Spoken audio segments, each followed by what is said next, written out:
Tânia, para 18 de Tammuz, vamos começar o quarto capítulo do Igeret HaTeshuvah.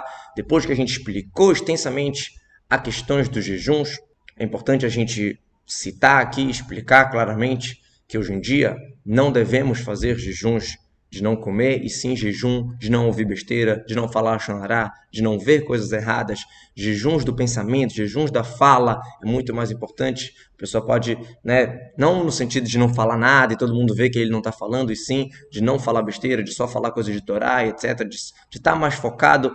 Essa é a maneira que a gente tem para fazer hoje em dia, e principalmente dando muita tzedakah. Mas de qualquer jeito, como a gente falou, tudo isso é para completar o perdão, para limpar a alma depois da Teshuvah. Isso não é a Teshuvah. A Teshuvah, é como a gente falou, é aquela decisão, aquela voltar para Hashem com toda a vontade. Igual que a gente explicou da Gemara antes, que o Korban Olá era um presente depois que você já apazigou com o advogado. Então, tem que definir na nossa cabeça duas coisas. Uma coisa é melhorar, é fazer Teshuvah, é reconectar, é decidir fazer tudo. E a outra coisa é estar mais querido perante Deus, dar mais tzedakah, fazer as mitzvot, tudo que a gente falou, os jejuns que dá para fazer hoje em dia.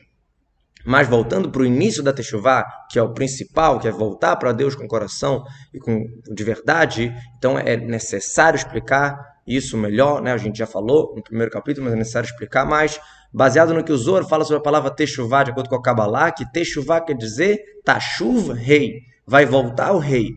Não só você vai voltar para Hashem, e sim o rei, a letra rei do nome de Deus, rei, Tata'a, o último rei, o rei inferior, o último rei do nome de Yud Kei Vav Kei, representa a Teshuvah Tata'a, a Teshuvah inferior, e o rei Ilá, o rei supremo, quer dizer, o rei inicial do nome de Yud Kei Vav Kei, representa a Teshuvah Ilá, a Teshuvah superior.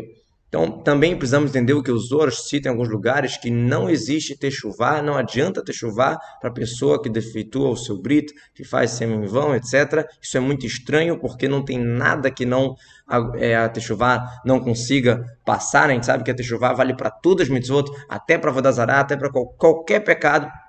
Né? Então, o que quer dizer? O Reshit Hormah explica que o Zohar quer dizer o seguinte, que a Teshuvah inferior não é suficiente, mas a Teshuvah superior é suficiente. Então, temos que entender isso tudo um pouco melhor. Então, para começar, vamos antecipar o que está explicado em relação a Karet, Imitab de Shamayim, que a alma é banida ou morte pelo céu, quando a pessoa faz um desses pecados. Como era que acontecia antigamente? A pessoa falecia antes dos 50 anos e na morte nos céus antes dos 60 anos, como tive a história de Hananiah ben Azor, que era um profeta falso, que merecia essa morte. E às vezes a gente vê também que a pessoa falecia diretamente, né? Morria na hora, como por exemplo Erionan. Então, assim que era antigamente. Mas a gente sabe que em toda geração mais para frente a gente viu várias pessoas que pecaram.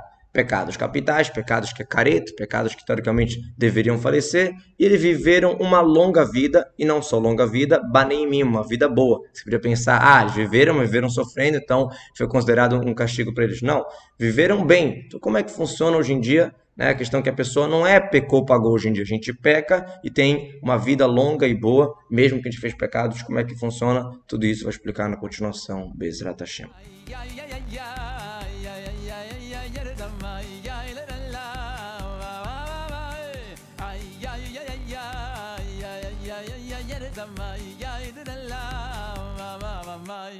Ay